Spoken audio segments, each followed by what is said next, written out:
This is a conspiracy channel. Tape 2. Welcome to the Hush channel.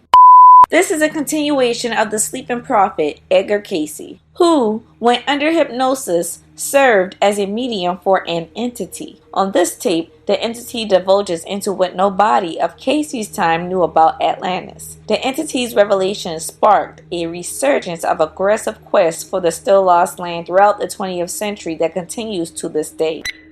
The entity referred to Atlantis as Poseidon. It also noted that Atlantis and aliens were real, and that the red race developed in Atlantis, while confirming the pre-flood stories of almost all ancient religions that soul entities intermingled with animals to produce creatures such as giants and creatures of Nile myth that were as much as 12 feet tall. The Book of Giants actually talks about how the fallen angels not only mated with women, but also animals and creatures of the earth. And this is where the human-animal hybrids of what we now call mythology actually came about from. Several sarcophagi found at various sites in Egypt held chopped up bones of different animals. What's remarkable about this is that a lot of these fragmented pieces of bones had no matching genetic markers of anything else that we have found on Earth. Until this day, their species are still unidentified. In text 364-9, the entity stated the following. This is incomprehensible from what man terms the scientific standpoint, for it involves the law of relativity and laws of atomic structure which have not yet been discovered. This period in the Earth's history, however, is very well documented. It was the age of fable, when gods and goddesses, the souls, roamed the earth, turning into trees, speaking from rocks, and inhabiting the bodies of centaurs, cyclops, and other creatures which were half animal, half human. The entity's readings indicate that the latter stages of Lemuria and Atlantis was a time when the whole world spoke one language, a time prior to the Tower of Babel legend in the Bible, when the understandings were of one tongue. There had not yet been, as yet, the divisions of tongues. And the entity also stated that the beings that inhabited these now lost civilizations at their beginnings were not physical beings because they were closer to what he calls the source. The further away from the source mankind became, the more a physical body became necessary. This is quite an interesting point because when you look at religion, it always talks about leaving behind flesh, and that the whole point of our life on earth is to reach a point of ascension so that after death we can rid of our flesh and ascend spiritually so that our soul can go back to source, or what one might call God. So it's funny that the entity states that when we were closer to source, or what one might call God, that we were spiritual beings, beings without flesh, beings without a physical, because it was not necessary.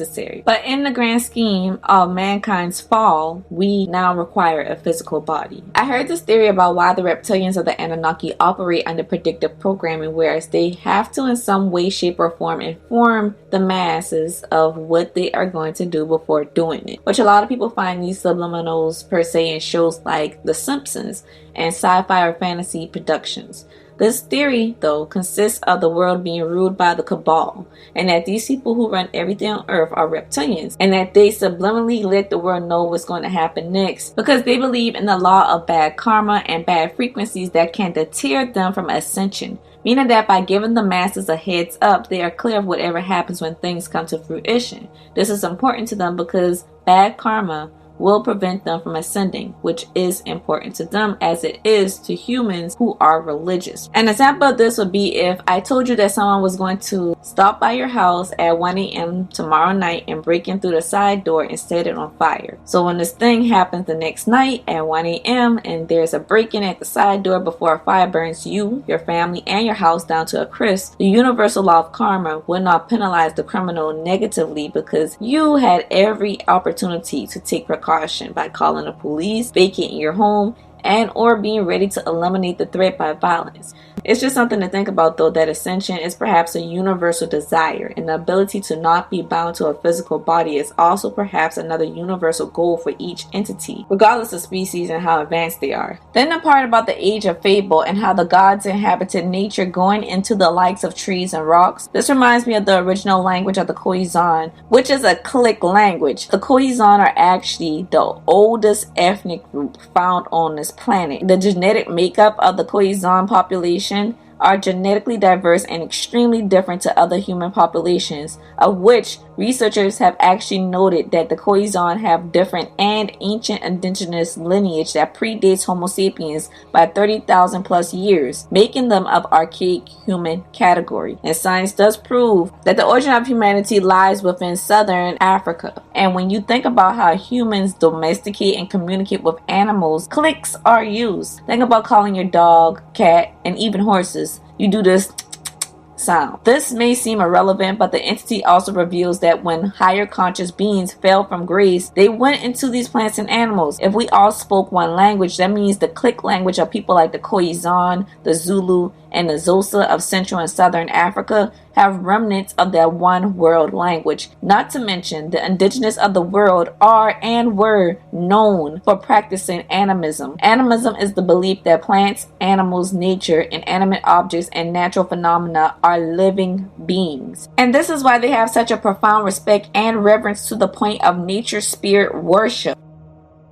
And while they do not use more of nature than what they absolutely need to survive, they also thank nature when using it for their needs, such as for food, shelter, weaponry, clothing, and so forth. They know that nature spirits are a real thing because they still have connections to their ancestral knowledge, which speaks of how the gods inhabited nature. So modern science is just now catching on to something that the indigenous have been believing, which is that plants have a high sense of intelligence and can actually understand humans. They communicate at frequencies, however, that our ears cannot decipher nor pick up on, at least not knowingly. And plants actually have great memory recall. So in theory, prior to the fall of mankind, we were ascended beings who vibrated at the same frequencies as the other spiritual beings that were in the heavens, the oceans, plants, animals, nature, and so forth. That was the one world language. Telepathy is defined as the purported vicarious transmission of information from one person's mind to another's without any known human sensory channels or physical interaction. Telepathy was the universal form of communication. If you notice, when people are abducted by extraterrestrials, they always mention that the extraterrestrial was speaking via telepathy. Just to dive a little bit further, when it comes to the Khoisan of Southern Africa, the click language, and the origins of humans being in Southern Africa, you cannot escape the deity Enki, who also appears in the original belief systems of African ethnic groups just as a different name. For example, the Maasai ethnic group of Kenya and Tanzania call him Enkai. Again, the Mesopotamian narratives are only the oldest found creation stories known to mankind. Enki is depicted as a merman, and you cannot really thoroughly look into the origins of mermaids and reptilians and even religion and mythology without running into Enki. He is the Anunnaki being who was a master geneticist. They were aliens after all. Enki is the figure that was responsible for creating mankind. And his merman depiction is also the reason behind the Jesus Ichthys fish symbol. And his beautiful serpent phenotype and humanoid nature is also the reason that he is called the serpent in the Garden of Eden. However, in the original story, he was actually liberating mankind from being slaves. Because the Mesopotamian narratives serve as the blueprints for latter former belief systems, Enki's name and depiction changes, but his character, his actions, and his abilities does not. Thus, in other religions, he is called Krishna, Horus, Osiris, Heru, Hercules, Hades, Satan, and Jesus Christ himself. But that there is a whole other rabbit hole with quite the plot twist. Not to mention, when you speak of mankind intermingling continuously with the fallen even after the Great Flood, you do notice that the Khoisan also have that beautiful serpent-like phenotype that the Sumerians noted that Enki has. And not only does the Khoisan have this phenotype, but so does a lot of the indigenous ethnic groups throughout Africa, throughout Northern, Eastern, and South Asia, as well as the Americas. Given the fact that Enki is the leader of the fallen angels and that the Khoisan originate out of his domain of ancient Ethiopia in southern Africa, this does bear some weight. The point here is that modern science has finally caught up to what the indigenous of the world and mythology has been saying all along.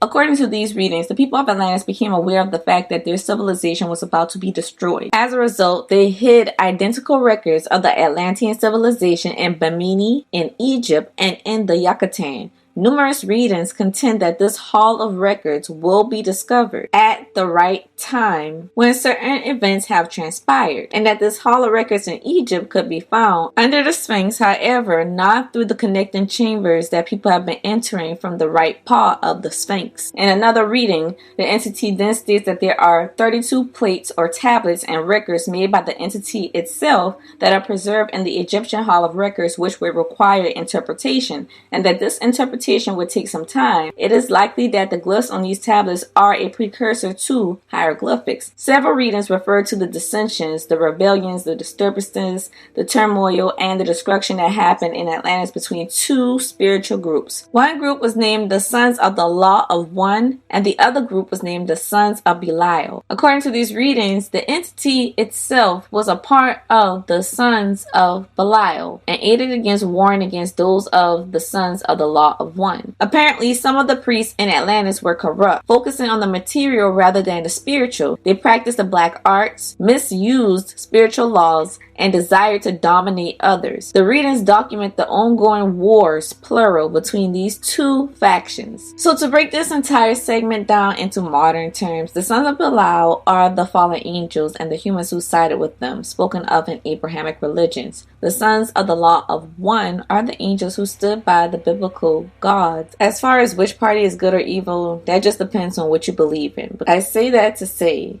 that the entity stating that the Atlanteans found out their civilization was going to be destroyed is likely them finding out that there was going to be another great reset, or what we would call in Abrahamic religions Noah's flood, which obviously occurred and pushed these now lost civilizations to the depths of the oceans. So to preserve their culture before the Great Flood wiped out their lands and their people, these Atlanteans documented their civilization via what is called the Hall of Records and distributed these records to Egypt, to Bimini, and to the Yucatan. And by Bimini, I just mean the area that's within the Bermuda Triangle. That area along the Florida coastline is what the entity called Bimini. And if you are wondering where Bimini is the westernmost chain of islands of the Bahamas that theoretically was a part of a larger landmass that now is underwater. Due to its location, it now contributes to the mystery of the Bermuda Triangle. Due to Bimini's location and theoretical size, in whole and prior to the Great Reset, it would actually cover major territory within the Bermuda Triangle's area. So in theory, it is highly probable that one of the Hall of Records is deep underwater inside the Bermuda Triangle.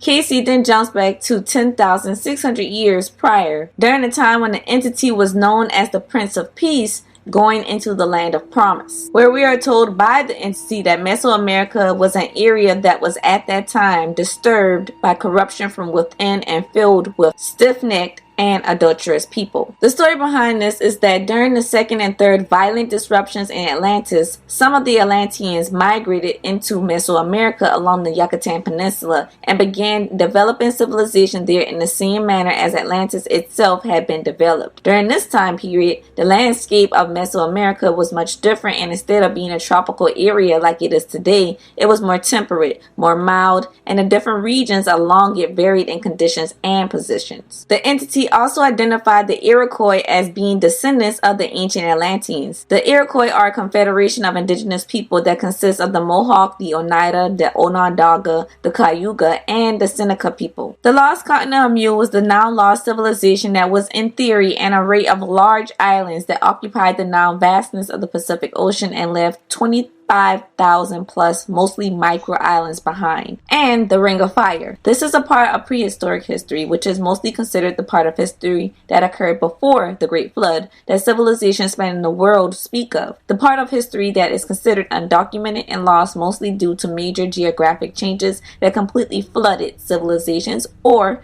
buried them under tons and tons of beach sand that we now call deserts. Now, alongside the Atlanteans, the entity stated that inhabitants of the land of Mu were similar to the Atlanteans in that they were also experiencing societal upheavals. A segment of their population also decided to migrate to the Yucatan Peninsula and throughout Mesoamerica. And during the time of their migration was when the land of Mesoamerica began to change to an almost similar outline of what it looks like today. They built the first temples, and the land became a combination of people from the now lost lands of Mu, Atlantis, and and a land named Oz, like the Wizard of Oz. Now, in these readings, the entity sometimes called the land of Oz, Og, like Og of Bashan, the biblical giant from the Amorite lineage of Canaan that was slain by Moses and his people in the book of Numbers. According to the entity, the people of Oz are the direct ancestors of the Incans, and that the land of Oz was located in Peru, and that the people of Mu,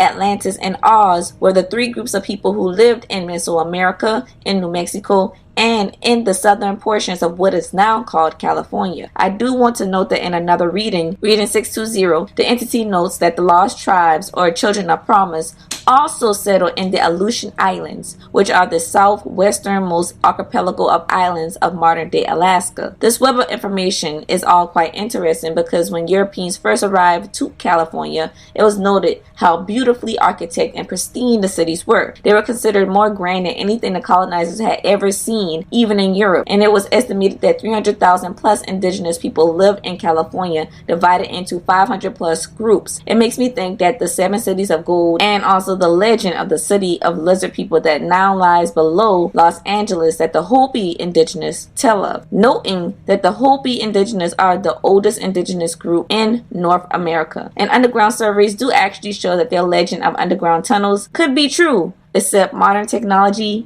has in the past been unable to dig far enough to reach these tunnels that were picked up on radar. But also when you think about Dorothy and the Wizard of Oz, Dorothy is in San Francisco. An earthquake hits. She falls into the earth and travels to an underground kingdom which leads to the enchanted land of Oz, which is presumably in the Pacific Ocean. Could the story have been based off the actual land of Oz? Because we always hear about these other lost continents of Atlantis, Lemuria, of Mu, Kamari Kandam, but the land of Oz is not a popular one. Carolyn27 on WordPress made some fairly interesting points about L. Frank Baum's story of Oz. In The Wizard of Oz, Dorothy gets carried away in a cyclone, not a tornado, and cyclones typically occur in the Pacific, of which Peru does border the Pacific Ocean, and also the Peruvian islands are inside of the Pacific Ocean. In the Ozma of Oz, Dorothy is on a steamship bound for Australia with her uncle. When she is shipwrecked, she washes up on an island which holds the land of Oz inside of it. The island, like Australia, has deserts, mountains, and farmlands. Dorothy encounters the land of Ev and then crosses the deadly desert before returning to Oz. Now, the first Oz book came out in the year 1900. Edgar Cayce would have been 23 years old.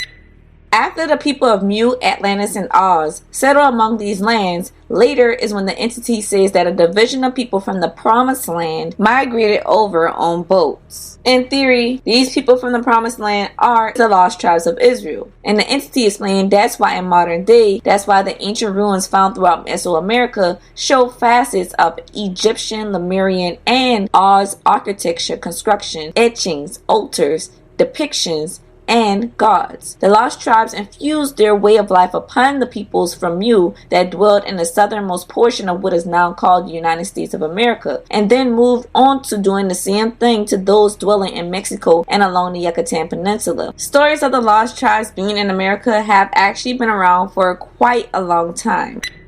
Another interesting link is found in a series of videos on the YouTube channel called The God Culture, which follow the book of Jasher's in-depth description of the divisions of Noah's 3 sons, which actually covers the entirety of the earth instead of just the quote-unquote Middle East. Then, after using this breakdown and looking through several documentation, the God Culture uses the book of Genesis description of the Garden of Eden, and instead of searching for the lost rivers in the rivers known to man today, he uses the oceanic ridge rivers, which stretch the entirety of the world and were once actually atop the surface, but now lay under all our world's oceans and stand as the longest river and mountain system in the world, just now at the bottom of the oceans. But by cross-referencing this with the Bible and other texts, we are able to find the rivers of Eden, and Eden potentially being in the Philippine and Mariana Trench area. As you know, the Mariana Trench is the deepest point of the world's ocean, and of course, water flows how water flows. So it makes sense that all the oceans would lead to this one point, which would be theoretical Eden. Or at least the part of Eden where the Bible we are presented today chooses as the setting for the beginning of its story, and its relevancy to the main character of its story, which is the lineage of Adam to Noah, then Shem to Abraham, and then Abraham to Jesus. Because in a larger theory, the whole earth is and was Eden. Not to mention that the Philippines has over 7,100 plus and counting islands, and only 2,000 of them are inhabited. And people don't even tend to inhabit the entirety of the island, mainly the coastal regions of these 2,000 inhabited islands. So that whole area is a whole question mark. And it doesn't help that evidence from South American ruins actually noted that there was a lost continent of Mu that consisted of large islands that actually fill the Pacific Ocean and the area which falls within vicinity of the Philippines and the Mariana Trench. So possibly the part of the Garden of Eden as it pertains to Adam and Cain was located on one of these large islands that was inside of the land of Mu, which ultimately sunk due to the Great Flood. Genesis 3:24, after all, does say, "So he drove out the man, and he placed at the east of the Garden of Eden cherubims and a flaming sword which turned every way to keep the way of the tree of life." You can't make this up. The Ring of Fire is an almost 25,000 mile long horseshoe shaped rim around the Pacific Ocean, which starts down in New Zealand and goes all the way up and around and down to the southern tip of South America. And it is where the majority of Earth's volcanoes and earthquakes take place, and inside of its perimeters is where the lost continent of Mu was once located. There's another video that comes from the YouTube channel The God Culture, which documents where Cain was sent when casted out of the Garden of Eden, which according to the Bible, Cain was exiled and sent east of the Garden of Eden, meaning this would be east of the Philippine Mariana Trench area, or whatever large landmass was a part of the land of Mu that they were located on. And the God culture theorizes that the historic Aztec capital of Tenochtitlan, which is modern-day Mexico City, was where Cain was sent. And the works of Josephus, along with the Bible, actually say that he named the city that he settled after his son, and the name of his son was Enoch. The name Tenochtitlan does have the name Enoch in it. The works of Josephus says that the city that Cain settled was chaotic, and the people there are the reason that people started claiming parts of the earth or territories for themselves. Why people began engaging in the idea of currency, wealth, power, and sexual transgressions. This lines up with what the entity claimed about Mesoamerica when it stated Mesoamerica was an area that was disturbed by corruption from within and filled with stiff-necked and adulterous people. The Book of Jubilees states that Cain murdered his brother with a stone, and that Cain was killed by the same instrument that he used against his brother, that his house fell on him and he was killed by its stone. The name Tenochtitlan comes from the Aztec language of Nahuatl, and it derives from the Nahuatl word Tetl, which means rock. Isn't that ironic? And Nochtilo, which means prickly pears, which is why the name of Tenochtitlan is believed to mean among the prickly pears growing among rocks. The way that Cain died could be an allegory for how the city that he built and the lifestyle that he created came back to bite him in the rear. And when Cain had traveled over many countries, he, with his wife, built a city, named Nod, which is a place so called, and there he settled his abode, where also he had children. However, he did not accept of his punishment in order to amendment, but to increase his wickedness, for he only aimed to procure everything that was for his own bodily pleasure, though it obliged him to be injurious to his neighbors. He augmented his household substance with much wealth, by rapine and violence. He excited his acquaintance to procure pleasures and spoils by robbery, and became a great leader of men into wicked courses. He also introduced a change in that way of simplicity wherein men lived before, and was the author of measures and weights. And whereas they lived innocently and generously while they knew nothing of such arts, he changed the world into cunning craftiness. He first of all set boundaries about lands, he built a city, and fortified it with walls, and he compelled his family to come together to it, and called that city Enoch, after the name of his eldest son Enoch. Now Jared was the son of Enoch, whose son was Malaleel, whose son was Methuselah, whose son was Lamech, who had 77 children by 2 wives, Silla and Ada. Of those children by Ada, one was Jabal. He erected tents, and loved the life of a shepherd. But Jubal, who was born of the same mother with him, exercised himself in music, and invented the psaltery and the harp. But Jubal, one of his children by the other wife, exceeded all men in strength, and was very expert and famous in martial performances. He procured what tended to the pleasures of the body by that method, and first of all invented the art of making brass. Lamech was also the father of a daughter, whose name was Naamah.